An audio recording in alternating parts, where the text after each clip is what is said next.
मिनश्शैतानिर्रजीम बिस्मिल्लाहिर्रहमानिर्रहीम रब्बि इश्रह ली सदरी वयस्सिर ली अमरी वहलुल उक़दतम मिन लिसानी यफ़क़हू क़ौली। सूरह फातिहा का इंट्रोडक्शन देख लेते हैं। सूरह फातिहा ना सिर्फ कुरान मजीद की मौजूदा तरतीब के हिसाब से पहली सूरत है, बल्कि ये वो पहली सूरत है जो मुकम्मल तौर पर नाजिल हुई थी। इस सूरत से पहले कोई और सूरत पूरी नाजिल नहीं हुई थी, बल्कि कुछ सूरतों की कुछ आयात आई थी, नाजिल हुई थी। तो सूरह फातिहा का नाम इसके मज़मून की मुनासबत से है। फातिहा उस चीज़ को कहते हैं जिससे किसी मज़मून या किताब या किसी चीज़ का इफ्तिताह हो, और ये सूरत नबी सल्लल्लाहु अलैहि वसल्लम के बिल्कुल इब्तदाई ज़माने की सूरत है। ये सूरत एक दुआ है जो अल्लाह ताला ने हर इंसान को सिखाई है, और किताब के कुरान मजीद की इब्तिदा में इसको रखने का मतलब ये है कि अगर तुम वाकई इस किताब से फ़ायदा उठाना चाहते हो, हिदायत हासिल करना चाहते हो, तो पहले अल्लाह रब्बुल इज़्ज़त से ये दुआ करो। कुरान मजीद और सूरह फातिहा के दरमियान ताल्लुक़ एक दुआ और जवाब दवा का सा है। सूरह फातिहा एक दुआ है बंदे की जानिब से, और बाकी पूरा कुरान इस दुआ का जवाब है अल्लाह की जानिब से। बंदा दुआ करता है, ए अल्लाह मेरी रहनुमाई कर। जवाब में अल्लाह ताला अल्लाह रब्बुल इज़्ज़त कुरान इसके सामने रख देता है कि ये है वो हदायत और रहनुमाई जिसकी दरख्वास्त तूने मुझसे की है। वो दुआ क्या है? सीधे रास्ते की दुआ, सिराते मुस्तकीम की दुआ। इस सूरत में सिराते मुस्तकीम यानी सीधे रास्ते की जो दुआ की गई है, पूरा कुरान इसकी तशरीह है कि वो सीधा रास्ता क्या है। तो आए सूरह फातिहा को मुख्तसर तफसीर के साथ समझने की कोशिश करते हैं। बिस्मिल्लाहिर्रहमानिर्रहीम, अल्लाह ताला के नाम से जो वसी रहमत वाला रहम करने वाला है। अच्छा, अरबी ज़ुबान में रहमान के मानी है वो ज़ात जिसकी रहमत बहुत वसी हो, यानी उस रहमत का फ़ायदा सबको पहुँचता हो। और रहीम के मानी है वो ज़ात जिसकी रहमत बहुत ज़्यादा इंटेंसिव हो, क्योंकि अल्लाह ताला की रहमत दुनिया में सबको पहुँचती है, चाहे कोई मोमिन है चाहे कोई काफिर है, सब फैज़याब होकर रहते हैं और दुनिया की नेमतों से फ़ायदा उठाते हैं। और आखिरत में अगरचे काफिरों पर रहमत नहीं होगी, लेकिन जिन पर रहमत होगी यानी मोमिनीन, उन पर मुकम्मल होगी कि नेमतों के साथ फिर किसी किस्म की दुख तकलीफ गम का कोई शक व शाइबा नहीं होगा। अल्हम्दुलिल्लाहि रब्बिल आलमीन, तारीफ अल्लाह ताला के लिए है जो कायनात का रब है। हम्द अल्लाह ताला की नेमतों का शुक्र अदा करने का अंदाज है। अल्लाह ही मालिक है, वो हर किस्म के गमों को दूर करता है, और फिर उसका शुक्र क्यों ना अदा करें। लिहाजा इस कायनात में जिस किसी चीज़ की भी तारीफ़ की जाए तो बिलाखिर वो अल्लाह ताला की ही तारीफ़ है, क्योंकि इस कायनात की हर चीज़ उसी की बनाई हुई है। वो तारीफ़ चाहे इंसानों की हो, जानवरों की हो, जमादात की दुनिया हो, नबातात हो, आसमानों का जहान हो, सितारे स्यारे फरिश्ते, सब की तख्लीक और परवरिश अल्लाह ही का काम है। इस जहान में कोई चीज़ काबिल तारीफ़ है तो वो अल्लाह ताला की तख्लीक और शान रबूबियत की वजह से है। अर्रहमानिर्रहीम, अल्लाह ताला बहुत वसी रहमत वाला रहम करने वाला है। मालिक यौमिद्दीन, बदले के दिन का मालिक है, यानी रोज़े जज़ा का मालिक है। रोज़े जज़ा का मतलब है वो दिन जब तमाम इंसानों को उनके दुनिया में किए गए अमाल का बदला दिया जाएगा। यूं तो रोज़े जज़ा से पहले भी तो इस दुनिया में भी हर कायनात की हर चीज़ का असली मालिक अल्लाह ताला ही है, लेकिन यहाँ ख़ास तौर पर रोज़े जज़ा के मालिक होने का जिक्र इसलिए कहा गया है कि दुनिया में अल्लाह ताला ने इंसानों को बहुत सारी चीज़ों का मालिक बनाया है, इख्तियार दिया है।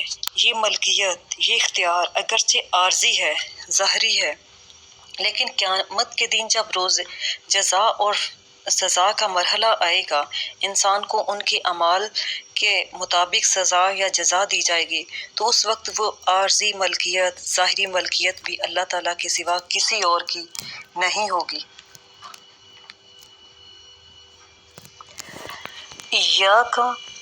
इय्याका नअबुदु व इय्याका नस्तईन, हम सिर्फ तेरी इबादत करते हैं और सिर्फ तुझसे मदद मांगते हैं।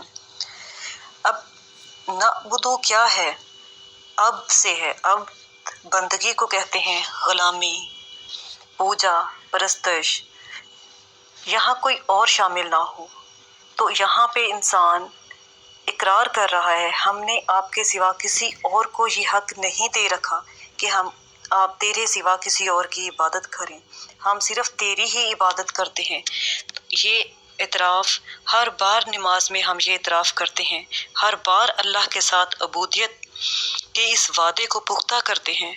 कोई और सूरत ऐसी नहीं है जितनी सूरत फातिहा की तिलावत करवाई गई हो, यानी हर नमाज में हम सूरह फातिहा को पढ़ते हैं। ये एक ऐसा माहिदा है, इसका इकरार बार बार इसलिए करवाया जाता है कि याद रहे कि गुलामी है क्या, बंदगी है क्या। तो दरअसल गुलामी शऊर में इबादत के तसव्वुर को रखना है, अपनी सोचों को अल्लाह का पाबंद बनाना है, अपने नफ्स का पाबंद नहीं बनाना। हमारे वजूद पर मर्जी किसकी चलती है? सोच अगर किसी और की पाबंद है तो ज़ुबान भी उसी की पाबंद होगी।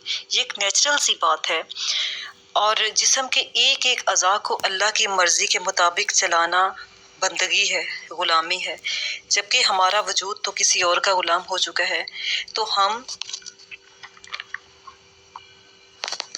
जब ज़ुबान से दिन में 5 मरतबा 5 नमाज़ों में बार बार सूरह फातिहा की जब तिलावत करते हैं और इस बात का इकरार करते हैं कि अल्लाह हम सिर्फ तेरी ग़ुलामी, तेरी बंदगी करते हैं, तो अमली तौर पर भी हमें अपने अल्लाह का पाबंद बनाना चाहिए, क्योंकि यहाँ से बंदों को अल्लाह ताला से दुआ करने का तरीका सिखाया जा रहा है।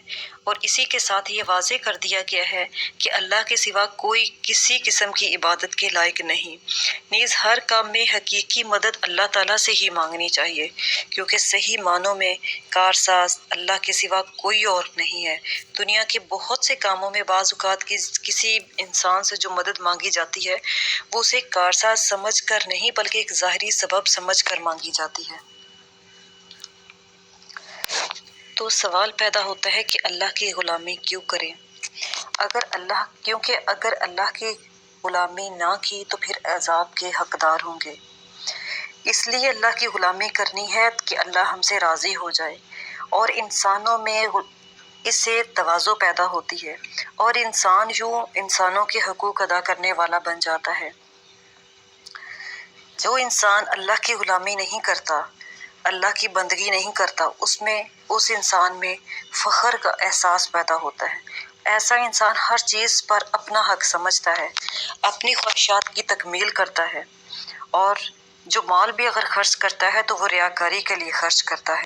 दरअसल अल्लाह की ग़ुलामी में इंसान की कामयाबी का राज पोशीदा है।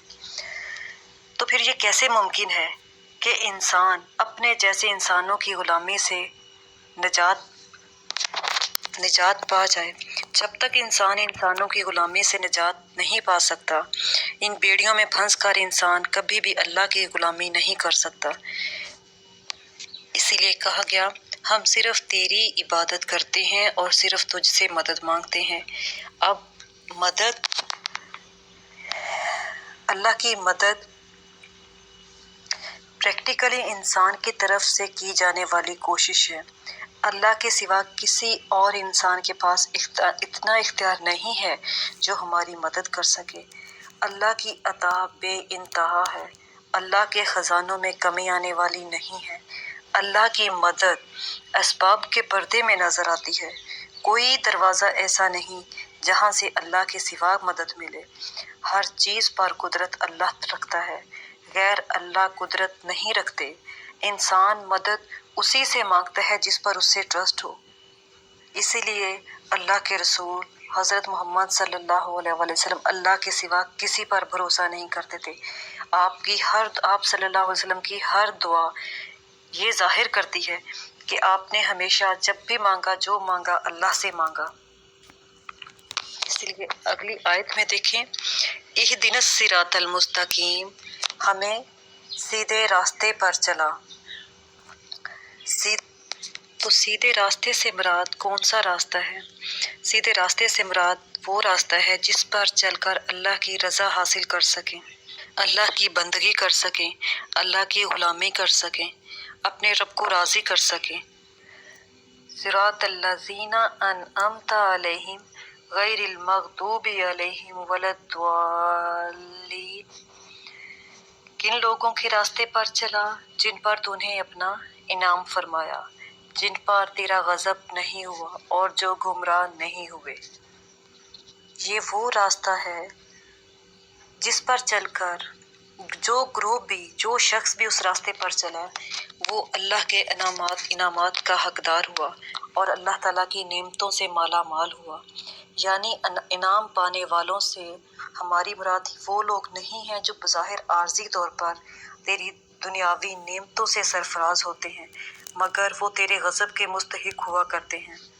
असल में यहाँ इनाम से मुराद वो हकीकी कामयाबी है जो अल्लाह की रज़ा के नतीजे में मिलती है। तो इससे पता चलता है कि हकीकी कामयाबी अल्लाह की बंदगी में ही है। अस्सलामु अलैकुम वरहमतुल्लाहि वबरकातुहू।